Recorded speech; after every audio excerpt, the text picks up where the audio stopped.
ingin diperjuangkan oleh Mas Anies Baswedan, tentu kami Partai Demokrat, saya sendiri juga akan terus berusaha untuk melengkapi, menguatkan, dan mudah-mudahan tujuan itu bisa kita capai bersama-sama. Terima kasih. Silakan Mas Anies. Mas Ahy yang saya hormati, saya banggakan, terima kasih. Assalamualaikum warahmatullahi wabarakatuh. Selamat siang teman-teman jurnalis yang saya hormati. Alhamdulillah Mas Ahy, siang hari ini kita dapat kesempatan untuk ngobrol santai terkait tema yang sebetulnya substansial dan tepat sekali apa yang dikerjakan oleh Pak Ketum, bahwa ketika kita bersama-sama memulai sebuah perjalanan bersama, maka yang digelar adalah percakapan gagasan. Yang digelar hari ini calon gagasan ke depan. Karena memang sesungguhnya Republik ini didirikan dengan gagasan. Republik ini dirancang oleh orang-orang terdidik di masanya yang memiliki pandangan jauh ke depan, wawasan yang amat luas, bacaan yang amat dalam tentang bagaimana sebuah masyarakat yang perlu dituju oleh bangsa ini. Jadi berbicara tentang gagasan itu bukan barang baru. Berbicara tentang gagasan itu dari mulai awal perjalanan Republik ini. Justru kita sekarang ini merasa perlu mengedepankan kembali gagasan. Karena seakan-akan dalam periode yang cukup panjang kita tidak banyak berbicara tentang gagasan. Nah, ini sebuah forum yang luar biasa. Terima kasih Mas Ahy bahwa dikhususkan berbicara tentang gagasan. Nah, saya jadi mau cerita sedikit tentang Jakarta. Kami selalu mengatakan prediktor terbaik untuk masa depan adalah rekam jejak masa lalu. Kebijakan yang dilakukan kemarin itulah prediktor untuk kebijakan yang dilakukan ke depan.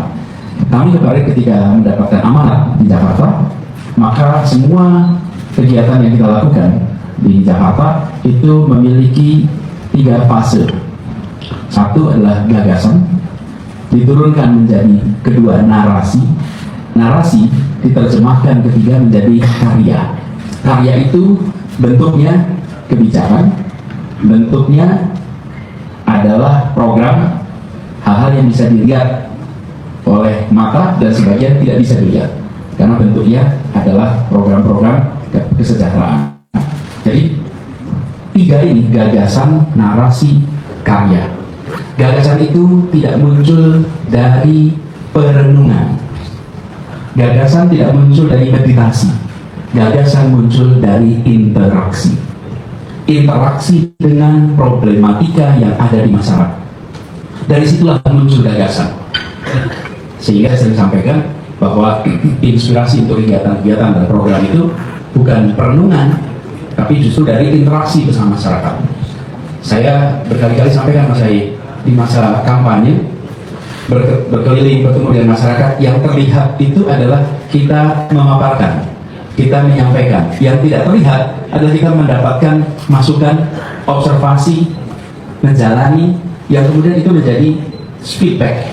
Karena saya sering sampaikan perjalanan ini seperti perjalanan spiritual, karena di situ kita mendapatkan begitu banyak feedback, bukan saja yang terkait dengan pikiran, tapi juga menangkap rasa, menangkap semangat, menangkap nuansa, yang itu semua hanya bisa ditemukan ketika kita berinteraksi langsung dari satu tempat ke tempat lainnya. Seperti juga ketika dulu kita di Jakarta. Nah, jadi teman-teman sekalian yang saya hormati, dari karya yang dihasilkan itu tidak lepas dari gagasan. Karya tidak bekerja sendirian. Di belakang itu ada narasi, di belakang itu ada gagasan. Nah, bagaimana dengan perjalanan kemarin? Kemarin ketika di Jakarta, satu kalimat yang sering kita pegang, yaitu menghadirkan rasa keadilan bagi seluruh warga Jakarta. Ini pegangan kita, yang kemudian diterjemahkan dalam berbagai aspek, dari mulai aspek untuk pangan sampai aspek pada pendidikan, dari aspek geografis, wilayah yang berada di daratan Jakarta dan wilayah yang berada di kepulauan, sampai kepada aspek usia, mereka yang berusia lanjut dengan mereka yang berusia balita. Ini adalah range masyarakat yang harus kita jangkau semuanya. Nah, jadi dengan dasar itulah, maka ke depan Tadi sudah disampaikan sebetulnya sama Mas Ahy, 3 butir utama ini, Mas. 3 butir utama gagasan. Dan kalau kita lihat konteksnya, konteks globalnya dulu, dunia sekarang itu mengalami 3 tantangan besar dunia. Dan Indonesia adalah warga dunia nomor 4 terbesar. Jadi kita ini pelaku raksasa di dunia.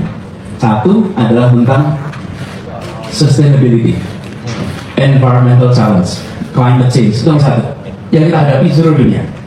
Kita menyadari global warming ini telah membuat suhu global ini meningkat bisa sampai 3-3,5 derajat Celcius. Sebabnya banyak, kita tidak analisa di situ. Dan problem kedua adalah kesenjangan ekonomi. Gap antar negara sudah makin tipis gapnya, tapi gap di dalam negara mengalami pelebaran. Ini fenomena dunia. Yang ketiga adalah pendewasaan demokrasi. Ini 3 masalah yang kita hadapi di berbagai tempat di dunia. Nah, saya tidak ingin membahas di situ, tapi kita beroperasi di dalam lingkungan hidup yang ada masalah, dalam ketimpangan yang kita juga punya problem, dan yang ketiga di dalam maturing demokrasi, menjaga kematangan demokrasi. Apa PR kita? Ada banyak. Karena itulah kalau dibilang sebagai gagasan ke depan, maka saya akan sampaikan sebagian yang sudah dikutip di artikel itu. Pertama adalah tentang bahwa demokrasi ini tidak bisa taken for granted. Tadi di dalam sambutan kami sudah sampaikan bahwa menjaga demokrasi itu adalah tanggung jawab kita semua. Dan kita berharap MK juga ikut menjaga demokrasi kita. Partai politik menjaga demokrasi kita. Masyarakat pun menjaga demokrasi kita. Nah, ini pertama. Kemudian yang kedua adalah terkait dengan ekonomi untuk semua.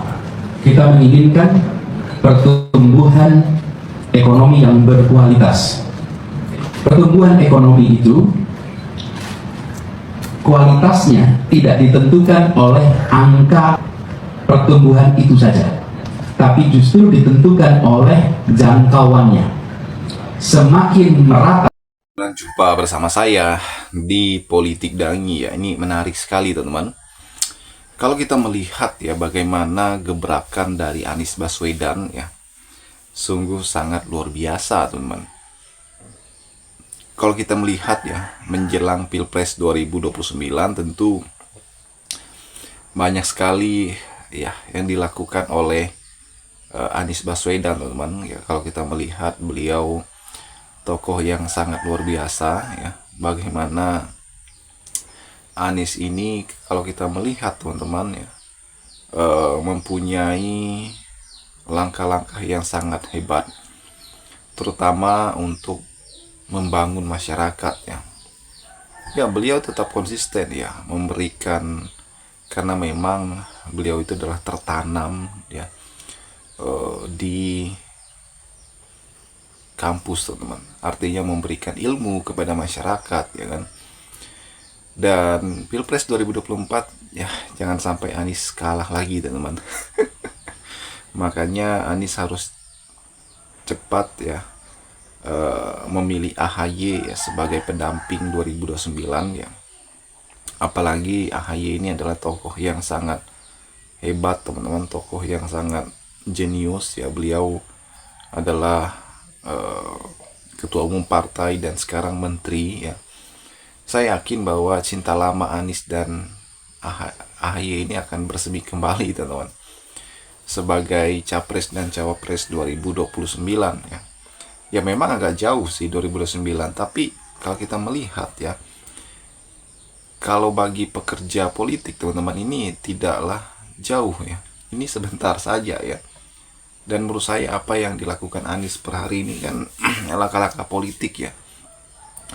Bagaimana dia mempersiapkan dengan baik ya, membangun masyarakat ya, berbakti kepada masyarakat teman-teman ya. Dengan apa? Dengan membangun jembatan, membantu masyarakat ya. Menurut saya ini adalah komunikasi yang sangat baik dari Anies untuk kepada masyarakat teman-teman. Dan menurut saya Anies inilah pemimpin masa depan yang betul-betul luar biasa ya kan.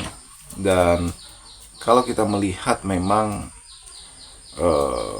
pasti saja ya orang-orang yang selalu mengkritik Anies pasti akan bangkit lagi teman-teman, memberikan ya, mereka takut ya Anies menjadi presiden teman-teman. Bagaimana menurut kalian? Kita diskusi di kolom komentar ya. Sampai jumpa lagi, salam.